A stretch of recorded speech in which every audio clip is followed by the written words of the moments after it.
اللہم صلی علی نبینا محمد۔ حضرت ابن عباس رضی اللہ عنہ فرماتے ہیں کہ جب ابو طالب بیمار ہوئے تو قریش کی ایک جماعت ان کے پاس آئی جس میں ابو جہل بھی تھا۔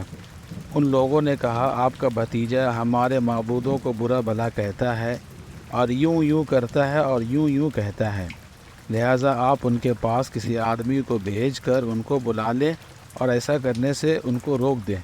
چنانچہ انہوں نے حضور اقدس صلی اللہ علیہ وسلم کے پاس ایک آدمی بھیجا۔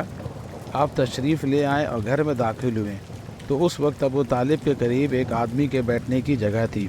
حضرت ابن عباس رضی اللہ عنہ فرماتے ہیں کہ ابو جہل لعنت اللہ کو اس بات کا خطرہ ہوا کہ اگر حضور اقدس صلی اللہ علیہ وسلم ابو طالب کے پہلو میں بیٹھ گئے تو اتنے قریب بیٹھنے کی وجہ سے ابو طالب کے دل میں حضور صلی اللہ علیہ وسلم کے لیے زیادہ نرمی پیدا ہو جائے گی۔ چنانچہ وہ چھلانگ لگا کر خود اس جگہ جا بیٹھا اور حضور صلی اللہ علیہ وسلم کو اپنے چچا کے قریب بیٹھنے کی جگہ نہ ملی۔ چنانچہ آپ دروازے کے پاس ہی بیٹھ گئے۔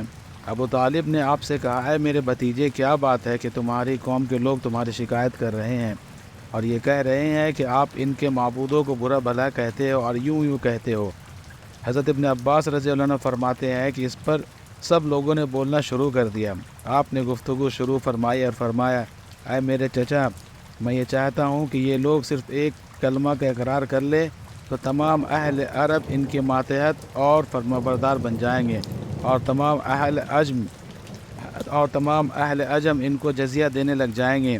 آپ کی یہ بات سن کر وہ لوگ چوکنے ہو گئے، بے تاب ہو کر کہا، آپ کے والد کی قسم، اتنی بڑی بات کے لیے ایک کلمہ تو کیا ہم 10 کلموں کو ماننے کے لیے تیار ہیں، آپ بتائیں وہ کلمہ کیا ہے؟ ابو طالب بھی کہنے لگے کہ اے میرے بھتیجے، وہ ایک کلمہ کیا ہے؟ آپ نے فرمایا کہ لا الہ الا اللہ۔ یہ سن کر وہ لوگ پریشان ہو کر اپنے کپڑے جھاڑتے ہوئے کھڑے ہو گئے اور کہنے لگے، اتنے معبودوں کی جگہ ایک ہی معبود رہنے دیا، واقعی یہ بہت عجیب اور انوکھی بات ہے۔